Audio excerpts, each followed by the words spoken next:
Hello again, everybody. We are excited to get to share one more lesson with you tonight from the book of Esther. We've really enjoyed getting to share these lessons with you, and last week we kind of left off where Esther was about ready to go in to see the king, and she had not been invited, and so there's some trepidation there, and she's risking her life to try and save the lives of her people. Now, we said last week that there are times in our lives when we can't afford to be invisible. We have to be willing to step forward with courage and do the right thing. So this week we're going to jump right into the text and see what happens when Esther enters the king's presence. Remember, she hasn't been invited, so this could ultimately end up with her being killed. So remember that she and all the Jews have been fasting for 3 days and praying for this moment. So if you will, let's read Esther 5 verses 1 through 5 with me. On the third day, Esther put on her royal robes and stood in the inner court of the king's palace in front of the king's quarters while the king was sitting on his royal throne inside of the throne room opposite the entrance to the palace. And when the king saw Queen Esther standing in the court, she won favor in his sight, and he held out to Esther the golden scepter that was in his hand. Then Esther approached and touched the tip of the scepter.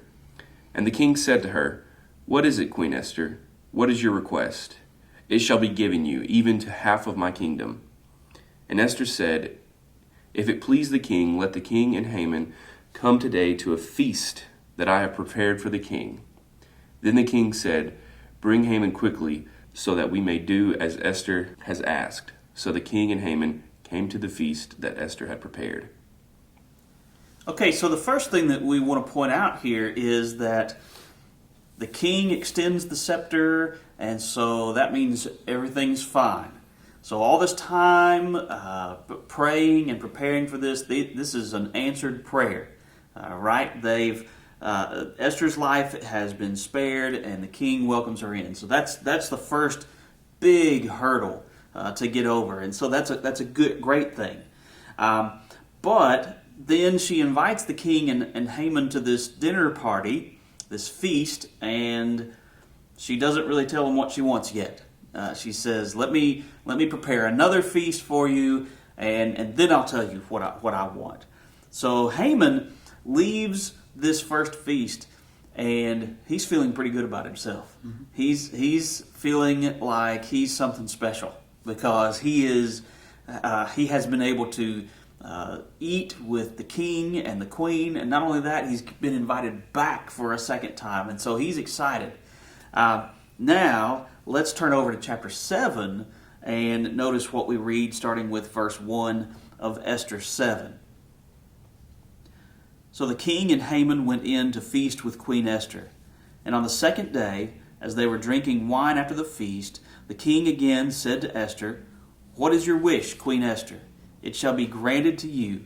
And what is your request? Even to the half of my kingdom it shall be fulfilled." Then Queen Esther answered, "If I have found favor in your sight, O king, and if it please the king, let my life be granted me for my wish, and my people for my request. For we have been sold, I and my people, to be destroyed, to be killed, and to be annihilated. If we had been sold merely as slaves, men and women, I would have been silent, for our affliction is not to be compared with the loss to the king." Then King Ahasuerus said to Queen Esther, "Who is he, and where is he who has dared to do this?" And Esther said, "A foe and enemy, this wicked Haman." Then Haman was terrified before the king and the queen. So when Haman's plot is exposed, he's ultimately put to death on the gallows that he had prepared to kill Mordecai with. So the king, after all this has happened, after Haman has been put to death, he writes a new edict saying that the Jews are going to be allowed to defend themselves against anybody that's going to oppose them, and which they're able to do that successfully.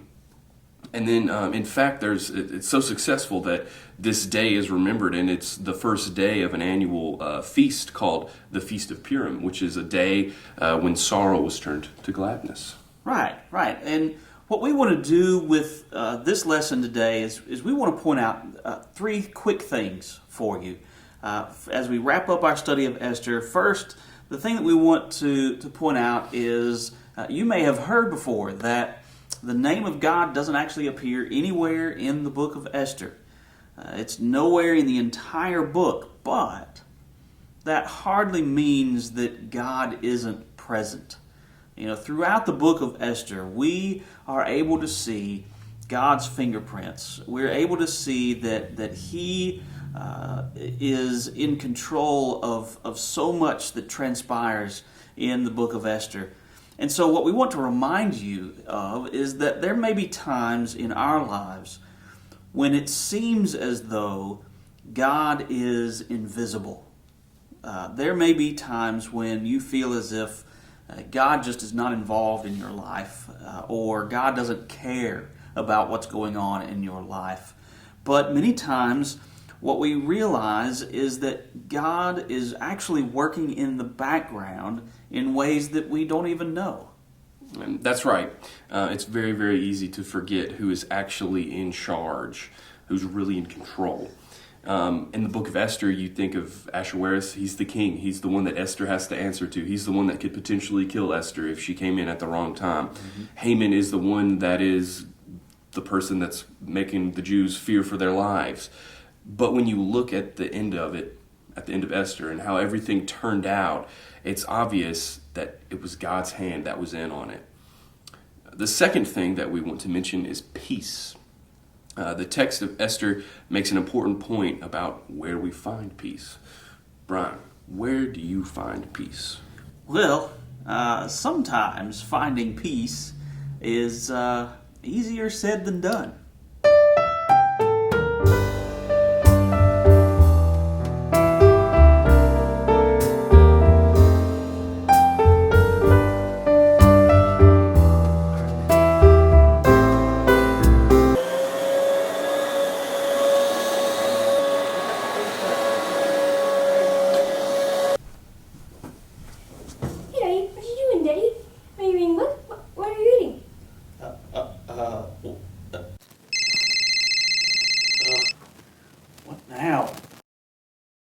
Scott Cowan. Oh, man, leave me alone.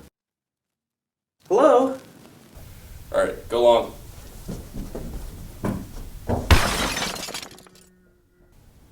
Guys, come on. Hey, Brian, how you? Oh, good. Man, this weather's awful, ain't it?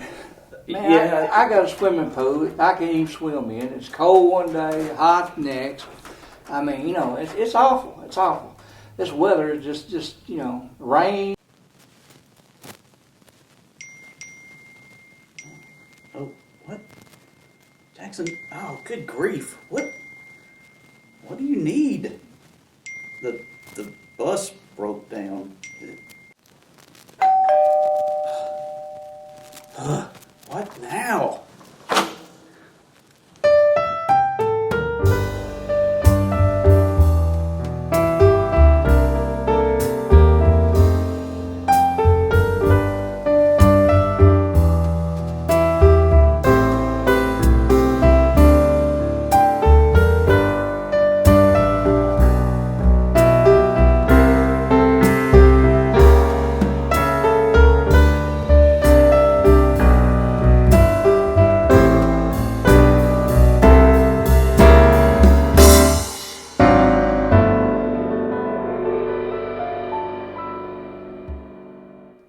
Okay, now sometimes it's more than just peace and quiet that we're looking for.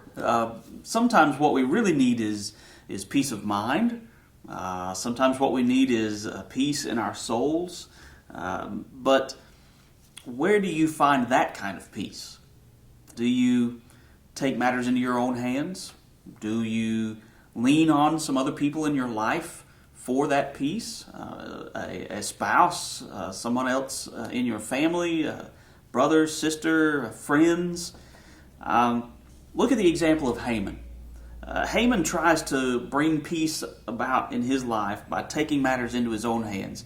He's so frustrated by Mordecai, he's so disgusted by Mordecai, that he's just going to have Mordecai's entire nation wiped out. But also, at the end of chapter 5, what we see is Haman going to his friends and to his wife to try and use them as a source of peace in his life. But Haman really never is able to be at peace, it seems. And meanwhile, you have the example of Esther, who had every single reason to be anxious and afraid. Right. But she's able to courageously go into the king's presence and to request her people to be saved. And she says, if I perish, I perish, which is the ultimate display that she is at peace. Mm-hmm. How? Fasting and prayer. She found her peace in God. That's right. The same source of peace that we need to seek out today in the midst of all the turmoil and anxiety that's in the world. Lastly tonight, we want to point out how similar the story of Esther is similar to ours. That's right, except instead of us playing the role of Esther, we actually are in the position of the nation of the Jews. We are in danger, or we were in danger, but we have been rescued. We have been delivered from that danger thanks to our Savior, Jesus Christ. Like so many of the Old Testament stories and so many of the Old Testament events, what we see is some direct parallels to what happens with our relationship with Jesus. The Jews had no hope. They were not in control of anything, and they were completely out of control. And that's very similar to our situation when it comes to our sin and how we are not able to overcome the problem of sin on our own. But like Esther, Jesus stepped in and delivered us, saving us from destruction. We hope that you have enjoyed our series on Esther. If you missed an episode or a video, you can go back to our Facebook and YouTube pages and look it up. We've also got a couple series on Monsters and Strong if you want to check those out. We're also excited to announce that some of our originally scheduled summer series speakers have agreed to video themselves doing their lessons. So starting next week, we're going to launch those videos instead of having me and Brian speak. I'm sure y'all are excited for a little bit of change. And they're going to be giving their lessons through that. The series is titled Visions and Dreams, so be sure to look out for that. And as always, thank you for watching, and we look forward to seeing you very, very soon.